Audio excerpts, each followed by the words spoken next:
Welcome to this week's edition of HawkTalk. My name's Parker Robinson. I'm joined by Nathaniel Easton again this week, coming back from his little trek. I survived. Yep, and busy weekend for DSU athletics. A lot of teams in action. One of those teams was the track team, and so we're joined by Coach Walker.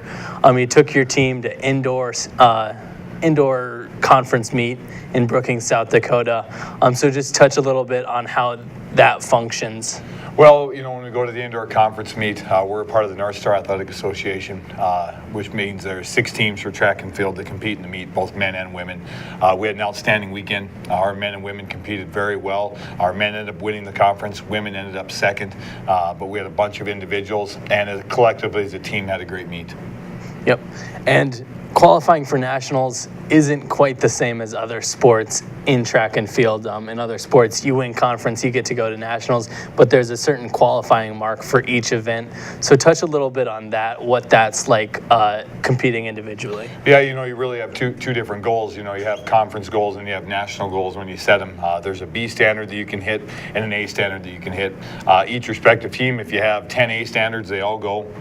You can only have 3 B standards that go to nationals. So right now on the men's side, we have 1 A standard and 3 B, and on the women's side, we have 1 B. Our female contestant at the nationals will be Whitney Leuenberger in the shot put, senior from Sidney, Montana. On the men's side of things, the kid that hit the A standard was a kid by the name of Ty Stanton from Jordan, Montana, freshman. In the triple jump, Jade Liggins from Bismarck, North Dakota, hit the B standard in the long jump and the triple jump. And then Jose Choro, who you guys will talk to in a minute, hit the B standard in the 60 hurdles. Feel bad for him, he's 1/100th away from the A standard, but he's had a fantastic year.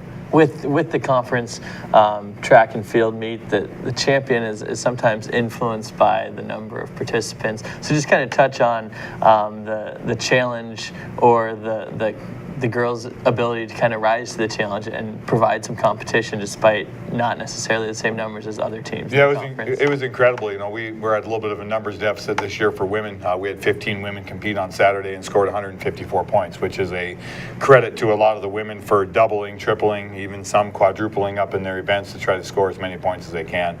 Jamestown, I believe, had 26 girls in the meet, so we're at an 11-person deficit going in. On the men's side of things, we had 24 men compete in the meet, and I think there was a couple other teams that had in the high teens, but we had the most number of men compete in the meet.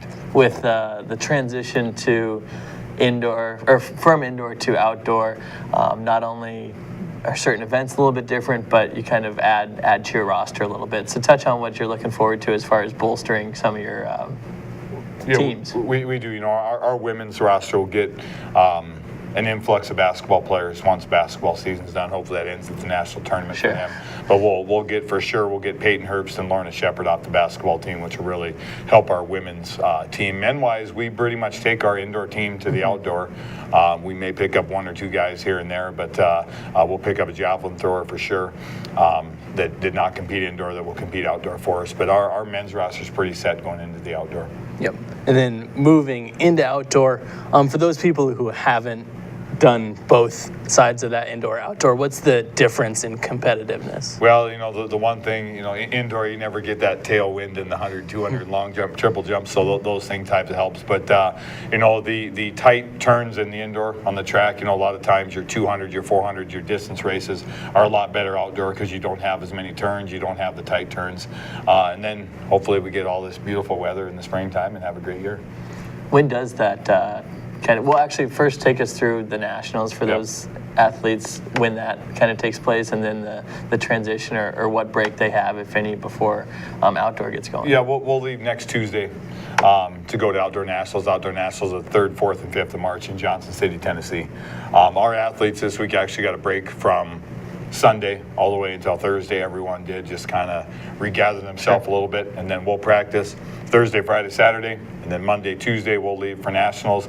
The rest of the coaching staff will practice everybody else the following couple weeks, and we get spring break off, and then we'll come back in and compete down at Black Hills on the 24th of March. Is there is there? I'm sure we'll talk to you before then, but is there a home date folks should pencil in and reach out to you if they want to help run the event? Yeah, we do. April 14th is our annual Blue Hawk Games. It's Good Friday, which is nice for a loss of school time. We don't have to miss school, and also teams from a little bit further away might be able to come. If anybody is interested in helping, please stop by. It's a great event, and we have a lot of men and women that are worth coming out to see on our track team. We have some very talented kids.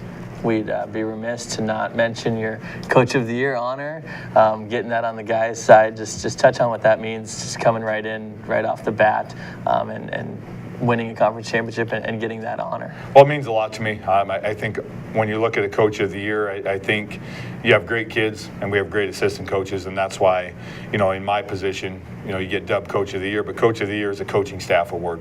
We've got a great staff that works really hard at what they do, and we've got great men that put in a lot of time. We also have great women, and you'll see that in the springtime when we get our full roster. We're going to be pretty good in the springtime. But our men's team really came together as a team and really had a good meet. But the Coach of the Year is a coaching staff award.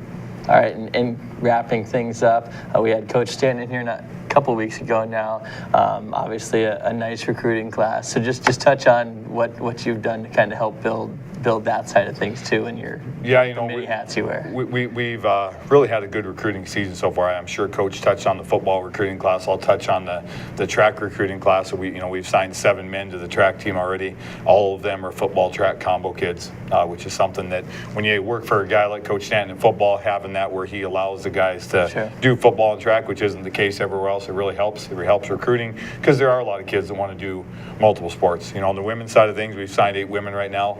We have 3 more offers out. We're going to continue to build our roster, build our numbers, and get a program where we have 30 to 35 athletes in it. All righty. Well, congratulations on a successful meet. Thank you much. Enjoy Tennessee. Thanks for stopping by. You bet. Yep, we'll be back after this short break talking to one of your athletes.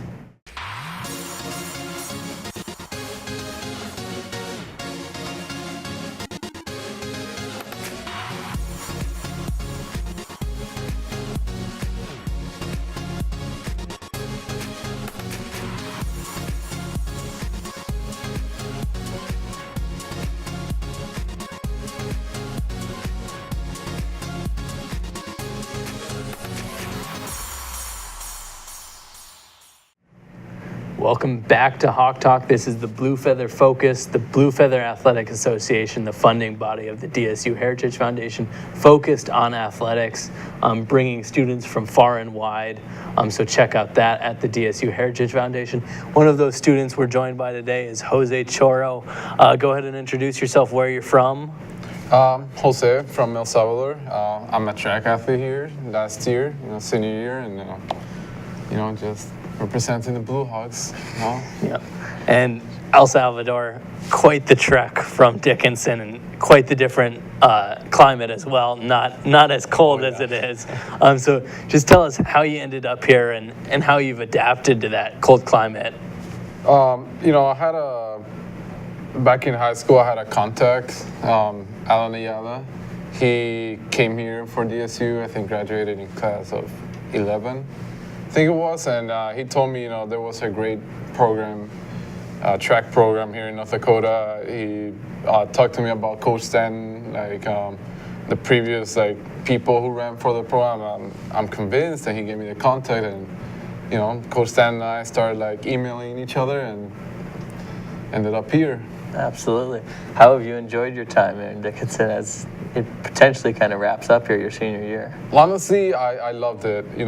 Everyone was welcoming. I met some great friends, great coaches, and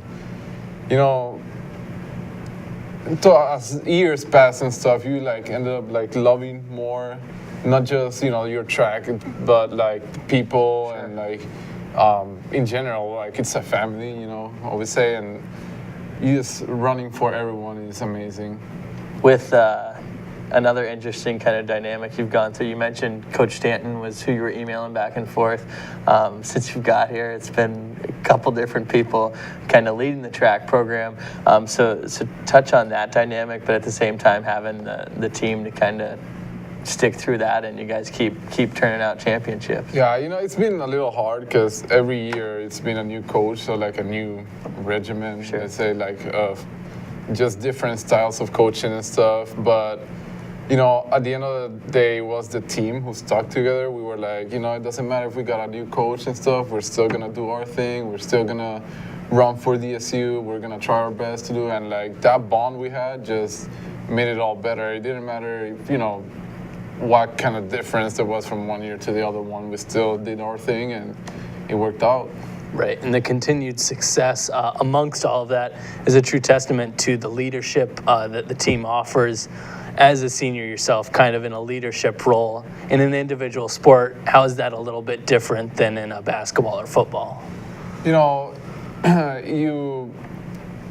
it's more like you do your thing. Like, I hear a lot of freshmen, they're like, oh, we're gonna compete against like tough guys who have been doing this for 4 years and stuff. And, you know, I just tell them, you're here for a reason. Like, you recruited to one of the, you know, a good track program and stuff. You're not bad, like, like that's why you're running for us. And I just do my thing. Like recently at the conference meet, like I ran and people told me how like it was amazing just seeing me run. I'm like, I just did it for me, like for you guys, and that's how it is.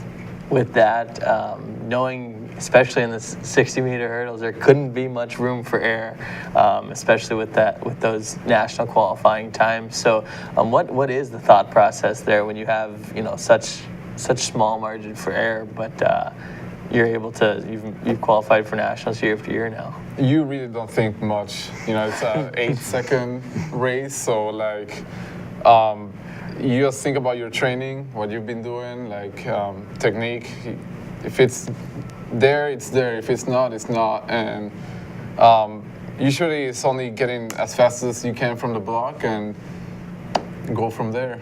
We touched on 60-meter hurdles, but you've kind of done a variety of events and had success in a lot of them during your time in Dickinson. So touch on all the different events you've competed in, and then what your kind of biggest strengths are.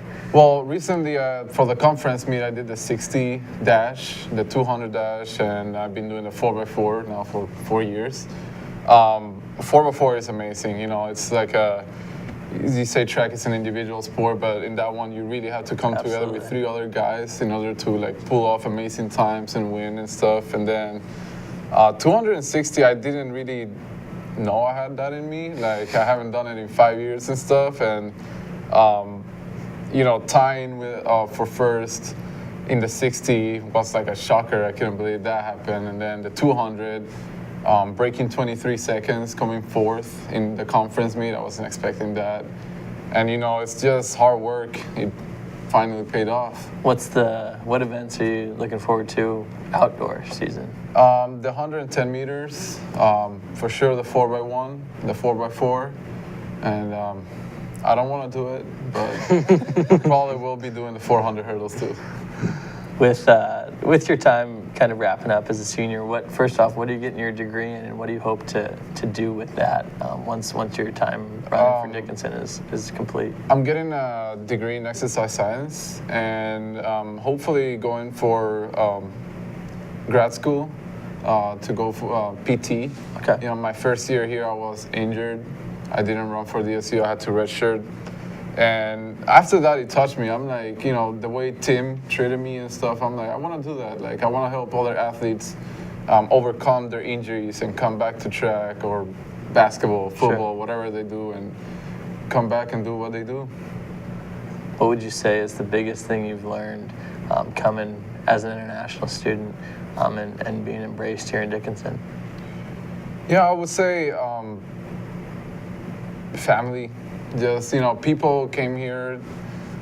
When I came, they were like asking all these questions of how I was home and all that stuff. And, you know, they've been amazing. Like, everyone has been so open with me, and they showed me everything about them and stuff. And, you know, it's been amazing. What are you looking forward to down in Tennessee? Hopefully get All-American. That's the aim. Last year I missed it by 1 spot, so you know, now I'm trying to do my best to give a name at DSU, you know, on the national level. Absolutely. Well, best of luck. Thank you for joining us. I think you're in good shape for that All-American. Thank you. Yep, good luck to Jose and Nationals, and we'll be back after this break wrapping up the regular season basketball. Life is full of many successes, achievements, stages. Every year we grow, things change, and pretty soon we realize we want and need to do more. When you're ready for that next step, Dickinson State University will get you there. Find out how at dsublue.com. Welcome back to Hawk Talk. It was a busy weekend on the hardwood. Last 2 home games for the men's and women's team. The women's came out with 1 victory and lost to Jamestown. And the men's, same thing, lost to Jamestown, but beat Presentation. So touch a little bit on that first game against Jamestown. You know, we watched the film. It was a quick turnaround from Jamestown to the next night, so didn't digest it a lot, but we ran into a better team that night. They were a step ahead on both ends of the floor. They shot the ball unbelievably, close to 70% from the arc, I think, something around there. Ran into probably the hottest team in the league right now. So to simplify it, we weren't ready. I didn't have the guys ready, and you cannot do that against any college basketball team, but let alone a college team that is playing really good basketball right now. Didn't allow that to kind of impact the way you guys came out Saturday night, despite running into another team that shot the ball tremendously from beyond the arc. So how important was the answer to kind of get knocked down that Friday night, getting back up and coming out and playing? It was everything. Yeah, I mean, we told the guys, it's the reality is you have to respond. You have no choice, and that's a bit of a cliche, but that's the good thing about back-to-back nights. You don't have time to sit and sulk because you got to turn around. And we really tried to do that next day. That next morning, we got up Saturday morning and immediately went into prep mode. We showed the guys film on presentation, just recap the negatives of Jamestown, why they got to where they were, and then moved on to presentation, and it paid off. Our guys responded well. Right, and we've said it time and time again, the guys just always seem relaxed, and so I think that sure helped into going into that presentation game. Yeah, that's the thing about this group is, I think that feeling out portion, that relaxed, steady thing can hurt us against the Jamestown. This group, and I make no mistake about it, and I don't care if I'm giving away an advantage here, they like to feel themselves, it's like a championship fight. You watch a championship 12-round fight, that first round is usually really uneventful, and because guys are feeling each other out, the timing, it's like in baseball, I'm going to take the first pitch. Yeah. I'm not going to swing. That's this group, and I've struggled getting them ready for games. I don't accept that. I don't say, well, that's just this group. I'm okay with it. I'm trying to fight it every game. But that's where we're at, and knock on wood, we've been successful, but it caught up with us Friday. So, but the positive to that is we've been down in games this year. We've been down in the standings. We were pretty much first place all year. Then we found ourselves in second, going into the last night of the season, battling just for the second position, and things worked out where we, was able to get ourselves to the top there. But they don't panic either. So sometimes you got to take the good with the bad a little bit.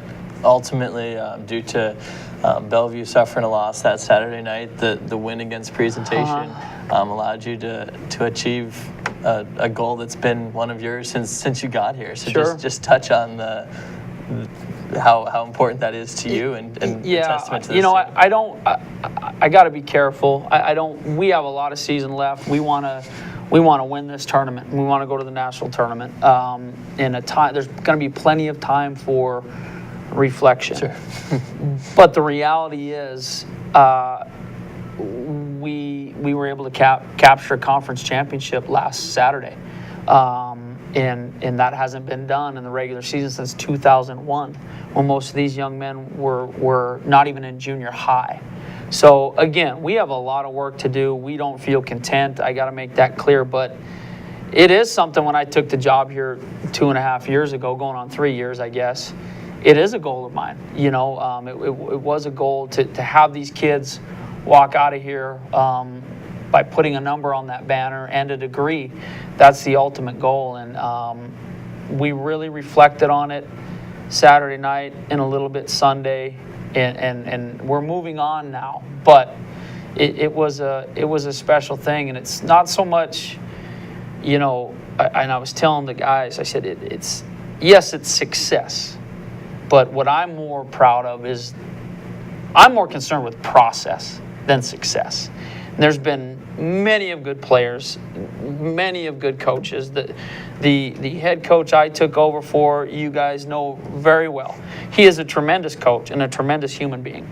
But the reality is, you know, his hard work helped lead to our success. So the whole process of this is, I'm a process guy, and when we got here, it was a long process. People are going to say, man, you know, I had a coaching friend tell me the other night, boy, you did it in year 3. That's pretty well. Success doesn't happen overnight. Sure. And there's a lot of people we need to thank for this, a lot of people that we're standing on their shoulders to be here. And the process of it is what's so gratifying. It didn't happen overnight. It happened with our guys busting their tails. It happened with me on the phone for a month straight trying to find recruits and our guys buying in. It's the process, and the coach before me and the coach before that. And it's just, I'm really happy for this specific group because they earned it. They made the baskets. They got the defensive stops. But I'm really happy for the program. You know, there's a lot of good people who put on a Dickinson State men's basketball jersey, and a lot of talented players that did not get to feel what we felt Saturday night. And we just want them to know, former coaches, former players, that they were a part of this. So I know that's a long rambling answer, but I think it's an important thing to enlighten. Yep. And getting that tie for first place has rewarded you and the fans here in Dickinson a first-round home game. So playing in Scott Gym at least one more time. Sure. If you win, you get another. So how nice will that be to play in your own gym? Yeah, switching gears to my Dr. Phil philosophical, warm and fuzzy stuff, to the reality of it. Yes, we earned a regular season championship, but also we've earned the right to continue to advance at home. And we've been, with the exception of Friday night, we've been really good at home. And we put ourselves in a nice position to take care of business at home Thursday night, and then we'll worry about the next night when that comes around. But you're right, you know what I mean? You go from the warm and fuzzy stuff to the actual, what it meant from a short-term standpoint.